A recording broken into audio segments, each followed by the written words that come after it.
सकता जग नहीं, जब तक है ये धरती गगन। आपके आभार में पुलकित हुआ गाता है मन, प्यारे ब्रह्मा बाबा।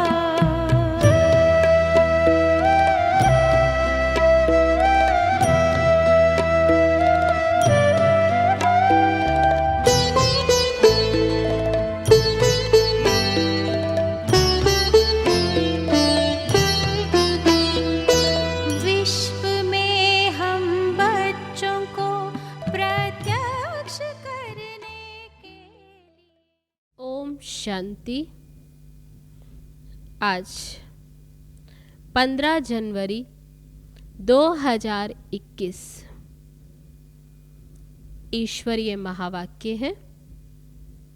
शिव बाबा कहते, मीठे बच्चे, तुमने आधा कल्प जिसकी भक्ति की है, वही बाप खुद तुम्हें पढ़ा रहे हैं। इस पढ़ाई से ही तुम देवी देवता बनते हो। प्रश्न है, योग बल के लिफ्ट की कमाल क्या है? उत्तर है, तुम बच्चे योग बल की लिफ्ट से सेकंड में ऊपर चढ़ जाते हो, अर्थात सेकंड में जीवन मुक्ति का वर्षा तुम्हें मिल जाता है। तुम जानते हो, सीढ़ी उतरने में 5000 वर्ष लगे और चढ़ने में 1 सेकंड। चढ़ते हैं 1 सेकंड में। यही है योग बल की कमाल। बाप की याद से सब पाप कट जाते हैं, आत्मा सतो प्रधान बन जाती है। ओम शांति। रूहानी बाप रूहानी बच्चों को बैठ समझाते हैं। रूहानी बाप की महिमा तो बच्चों को सुनाई है। वे ज्ञान का सागर सत्य चित्त आनंद स्वरूप है, शांति का सागर है। उनको सब बेहद की शिफ्तें दी जाती हैं। अब बाप है ज्ञान का सागर, और इस समय जो भी मनुष्य हैं सब जानते हैं हम भक्ति के सागर हैं। भक्ति में जो सबसे तीखा होता उनको मान मिलता है। इस समय कलयुग में है भक्ति दुख, और सतयुग में है ज्ञान का सुख। ऐसे नहीं कि वहाँ ज्ञान है तो ये महिमा सिर्फ एक ही बाप की है, और बच्चों की महिमा भी है, क्योंकि बाप बच्चों को पढ़ाते हैं अथवा यात्रा सिखलाते हैं। बाप ने समझाया है 2 यात्राएं हैं। भक्त लोग तीर्थ करते, चारों तरफ चक्र लगाते हैं तीर्थों पर। जो जितना टाइम चारों तरफ चक्र लगाते उतना टाइम विकार में नहीं जाते। शराब आदि छी कोई चीजें नहीं खाते पीते। कभी बद्रीनाथ कभी काशी चक्र लगाते, भक्ति करते भगवान की। अब भगवान तो एक होना चाहिए ना, फिर जगह जगह भटकने की बात ही नहीं। तो बाबा कहते भगवान तो एक होना चाहिए। सब तरफ तो चक्कर नहीं लगाना चाहिए ना। शिव बाबा के तीर्थ का भी चक्कर लगाते हैं। सबसे बड़ा बनारस का तीर्थ गाया हुआ है, उस तरफ भी जाते, जिसको शिव की पुरी कहते हैं। चारों तरफ जाते, परंतु जिनका दर्शन करने जाते अथवा जिनकी भक्ति करते, तो बाबा कहते कि जिनकी भक्ति करते, जिनका दर्शन करने जाते, लेकिन उनकी बायोग्राफी ऑक्यूपेशन का किसको पता ही नहीं। वे है कौन, कहाँ रहता है, क्या नाम रूप, इसको बाबा कहते वे जानते नहीं, इसलिए उनको कहा जाता अंधश्रद्धा। किसकी पूजा करते माथा टेकना, उनकी जीवन कहानी को ना जानना, उसको कहा जाता ब्लाइंड फेथ। घर में भी मनाते हैं, देवियों की कितनी पूजा करते, मिट्टी की व पत्थर की देवियां बनाकर उनको बहुत सजाते, संवारते, श्रृंगारते, समझो लक्ष्मी का चित्र बनाते हैं। उनसे पूछो इनकी बायोग्राफी बताओ, तो कहेंगे सतयुग की महारानी थी, त्रेता की, फिर सीता थी। बाकी इन्होंने कितना समय राज्य किया, लक्ष्मी या सीता कितना समय लक्ष्मी नारायण का राज्य कब से कब तक चला, ये कोई भी नहीं जानते। मनुष्य भक्ति मार्ग में यात्रा पर जाते, ये सब है भगवान से मिलने के उपाय। शास्त्र पढ़ना यह भी उपाय है भगवान से मिलने का। परंतु भगवान है कहाँ? कहेंगे वह तो सर्वव्यापी है।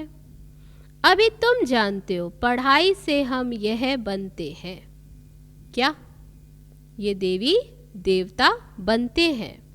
बाप खुद आकर पढ़ाते, जिसको मिलने के लिए आधा कल्प भक्ति मार्ग चलता। कहते हैं बाबा पावन बनाओ, अपना परिचय भी दो कि आप हैं कौन, क्योंकि हम तो ना खुद को जानते ना खुदा को। तो बाबा को कहा कि आप अपना भी परिचय दो। बाबा ने समझाया है कि तुम आत्मा बिंदी हो, आत्मा को ही यहाँ शरीर मिला हुआ है, इसलिए यहाँ कर्म करती हो। इस साकार लोक में देवताओं के लिए कहेंगे कि ये सतयुग में राज्य करके गए हैं। क्रिश्चियन लोग तो समझते हैं बरोबर गॉड फादर ने पैराडाइज स्थापन किया, हम उसमें नहीं थे, ऐसा समझते हैं। भारत में पैराडाइज था, उन्हों की बुद्धि फिर भी अच्छी है, क्योंकि क्रिश्चियन तो सतयुग में आते ही नहीं है वह धर्म के। तो बाबा कहते उनकी बुद्धि फिर भी अच्छी है, वह समझते हैं कि हाँ गॉड ने स्वर्ग रचा, पैराडाइज रचा, स्थापन किया। भारतवासी सतो प्रधान भी बनते हैं तो तमो प्रधान भी बनते हैं। वे इतना सुख नहीं देखते तो दुख भी इतना नहीं देखते हैं। जो क्रिश्चियंस हैं वे आते ही बाद में। वे अभी पिछाड़ी के क्रिश्चियन लोग कितना सुखी हैं। पहले तो वह भी गरीब थे, पैसा तो मेहनत से कमाया जाता है ना। पहले एक क्राइस्ट आया, फिर उनका धर्म स्थापन होता है, वृद्धि होती जाती, 1 से 2, 2 से 4, एक के पीछे एक आते रहे, फिर ऐसे वृद्धि होती जाती। अभी देखो क्रिश्चियन का झाड़ कितना हो गया। फाउंडेशन है देवी देवता घराना, वह फिर यहाँ इस समय स्थापन होता है। पहले एक ब्रह्मा, फिर ब्राह्मणों की एडाप्टेड संतान वृद्धि को पाते हैं। बाप पढ़ाते हैं तो बहुत ढेर ब्राह्मण हो जाते। तो पहले तो ये एक कथा, बाबा कहते पहले तो एक ही था ना, कौन? ये ब्रह्मा। एक से कितनी वृद्धि हुई, कितने होनी है। जितने सूर्यवंशी चंद्रवंशी देवताएं थे उतने सब अभी ब्राह्मण तो बनेंगे ना। पहले एक है बाप, फिर उनकी आत्मा तो है ही। बाप की हम आत्माएं संतान कितनी हैं? हम सब आत्माओं का बाप एक अनादि है। फिर सृष्टि का ये चक्र फिरता रहता। सब मनुष्य तो सदैव नहीं है ना, आत्माओं को भिन्न भिन्न पार्ट बजाना है। इस झाड़ का पहले पहले थुर है देवी देवता, फिर उनसे ट्यूब्स निकलती हैं और धर्म निकले। तो बाप बैठ बच्चों को समझाते, बच्चों मैं आकर के क्या करता हूँ। आत्मा में ही धारणा होती है ना, सुनती आत्मा है, धारण कौन करती? आत्मा। बाप बैठ सुनाते, मैं आया कैसे। तुम सब बच्चे जबकि पतित बनते हो तो याद करते हो, सतयुग त्रेता में तो तुम सुखी थे। फिर तो बाबा कहते वहाँ याद नहीं करते थे। द्वापर के बाद जब दुख जास्ती हुआ तब पुकारा, तब बाबा को पुकारा कि हे परमपिता, क्या कहा, हे परमपिता परमात्मा बाबा आओ। हाँ बच्चों सुना, बाबा ने कहा हाँ बच्चों सुना, क्या चाहते हो? बाबा आकर हम पतितों को पावन बनाओ। फिर बाबा को कहा कि पावन बनाओ। परमात्मा बाप आते हैं तो बाबा को कहा बाबा हम बहुत दुखी हैं, पतित हैं। बाबा को निमंत्रण ही दिया पतित दुनिया में। तो बाबा को कहते बाबा हम बहुत दुखी हैं, पतित हैं, हमको आकर पावन बनाओ, कृपा करो, आशीर्वाद करो। बाबा कहते तुमने मुझे पुकारा है बाबा, आकर हम पतितों को पावन बनाओ। इसलिए पावन दुनिया में नहीं पुकारते, पावन सत्युग को कहा जाता। ये भी बाप खुद बैठ बतलाते हैं कि तुम मुझे पावन दुनिया में बुलाते ही नहीं हो, याद ही नहीं करते हो।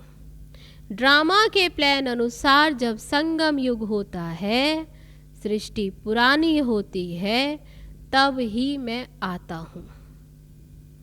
तुम समझते हो सन्यासी भी दो प्रकार के हैं। वह हठ योगी, उनको राजयोगी नहीं कहा जाता, उन्हों का है हद का सन्यास। वे घर बार छोड़ जाए जंगल में रहते हैं, गुरुओं के फॉलोअर्स बनते हैं। गोपी चंद राजा के लिए भी एक कथा सुनाते हैं। उसने कहा तुम घर बार क्यों छोड़ते हो, कहाँ जाते हो? तो शास्त्रों में फिर बहुत कुछ कहानियां बनाई। अभी तुम बीके राजाओं को भी जाकर ज्ञान और योग सिखलाते हो ना, तुम भी जाते हो तो बाबा कहते राजाओं को भी तो ज्ञान सुनाते हो। एक अष्टावक्र गीता भी है जिसमें दिखाते राजा को वैराग्य आया, बोला हमको कोई परमात्मा से मिलाए। वे भी राजा ऐसे ढिंडोरा पिटवाया कि हमें परमात्मा से जो मिलाए। वे यही समय है, तुम जाकर राजाओं को ज्ञान देते हो ना, बाप से मिलाने के लिए तुम मिले हो जैसे, फिर औरों को भी मिलाने की कोशिश करते। तुम कहते हो हम तुमको स्वर्ग का मालिक बनाएंगे, मुक्ति जीवन मुक्ति देंगे।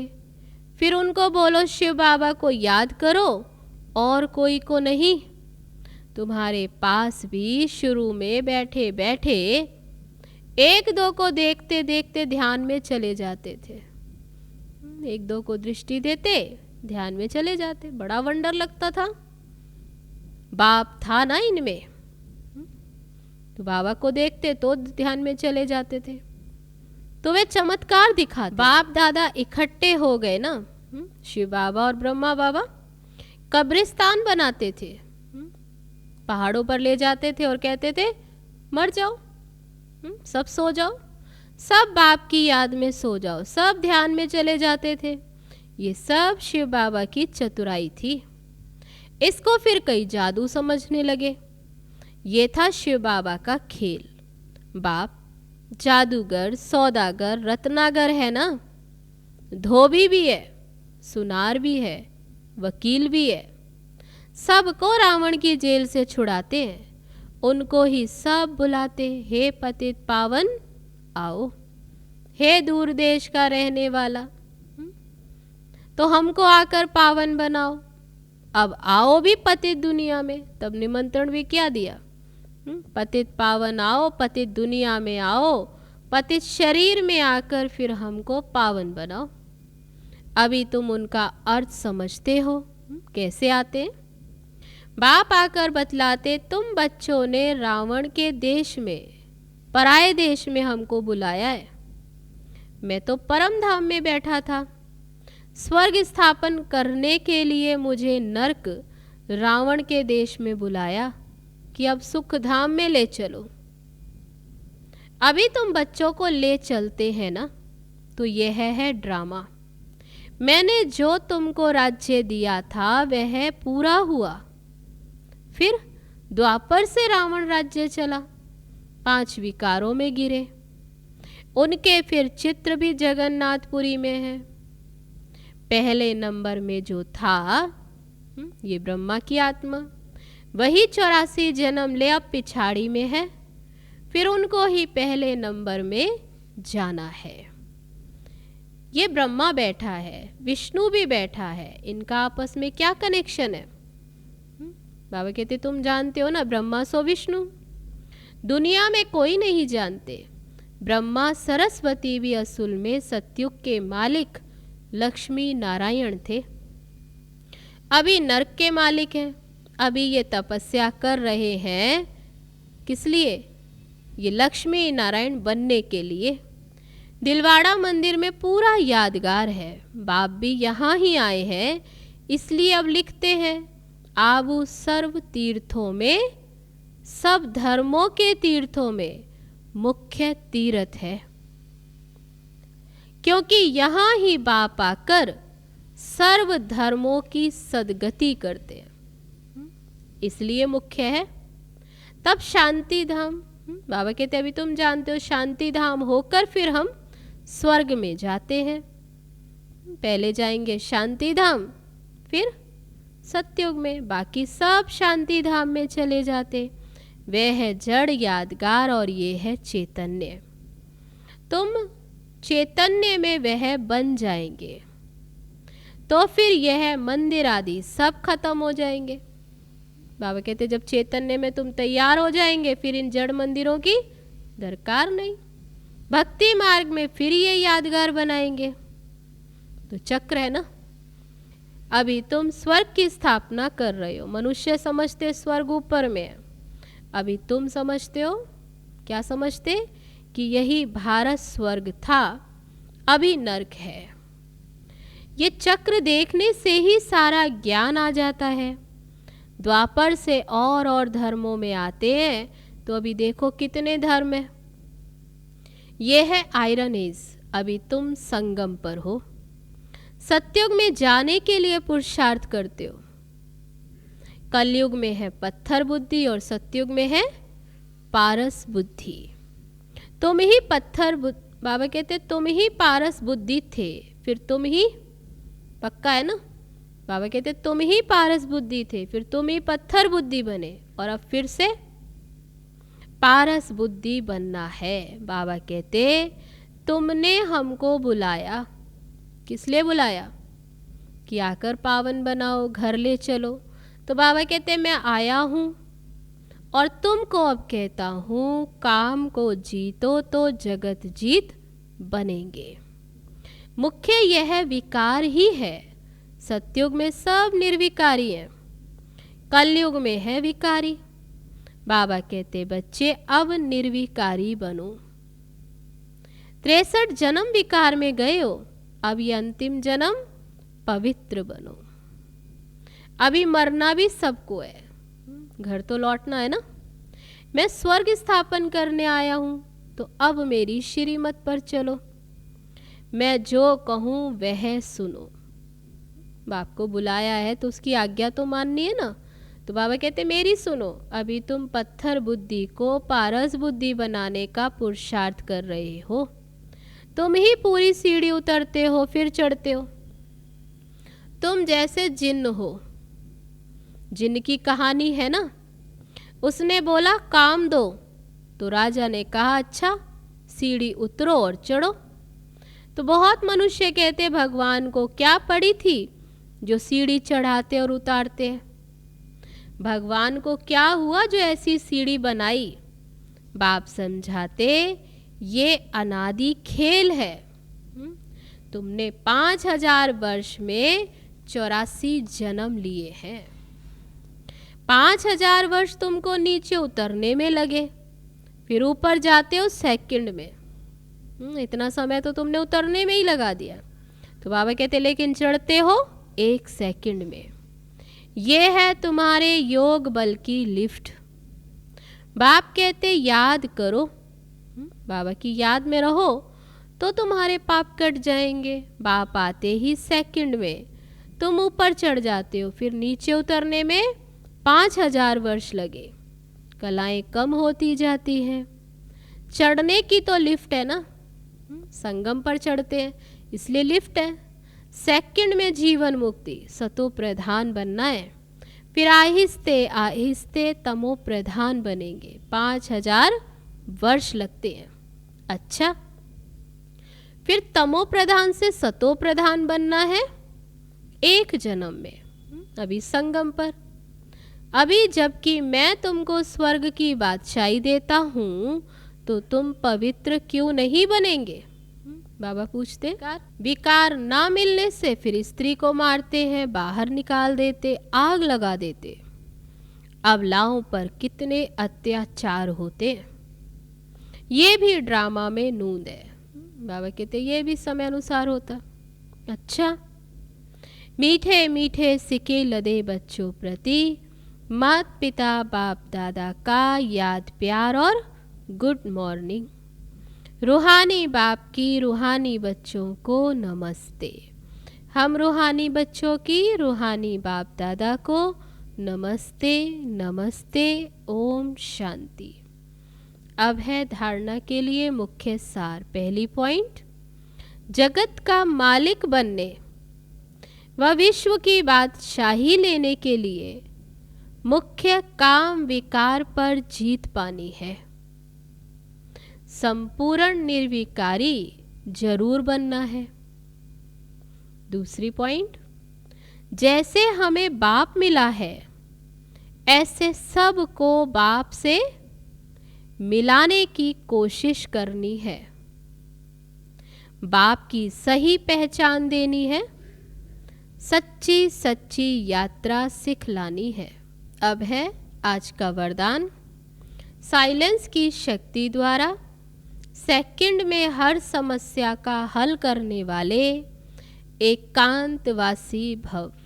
जब कोई भी नई व शक्तिशाली इन्वेंशन करते हैं तो अंडरग्राउंड करते हैं। यहाँ एकांतवासी बनना ही अंडरग्राउंड है। जो भी समय मिले कारोबार करते भी सुनते सुनाते, डायरेक्शन देते भी इस देह की दुनिया और देह के भान से परे साइलेंस में चले जाओ। बाबा कहते समय मिले तो साइलेंस में चले जाओ। ये अभ्यास व अनुभव कराने की स्टेज हर समस्या का हल कर देगी। इससे हर सेकंड में किसी को भी शांति व शक्ति की अनुभूति करा देंगे। जो भी सामने आएगा वह इसी स्टेज में साक्षात्कार का अनुभव करेगा। बाबा कहते इस स्थिति में होंगे तो ये साक्षात्कार का अनुभव करेंगे।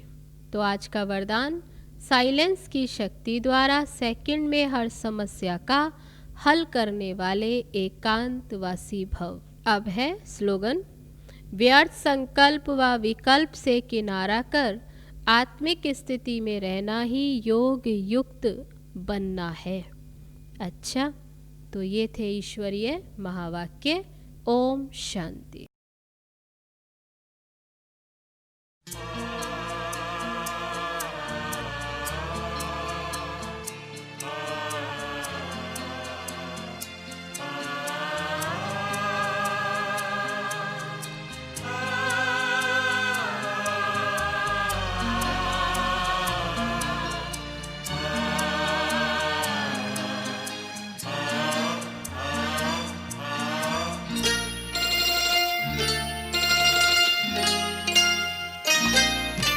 मेरे ब्रह्मा बाबा मधुबन के माली, तुम्हें याद करती ये बगिया तुम्हारी। मेरे ब्रह्मा बाबा मधुबन के माली, तुम्हें याद करती ये बगिया तुम्हारी। महका रहे हैं जग के चमन को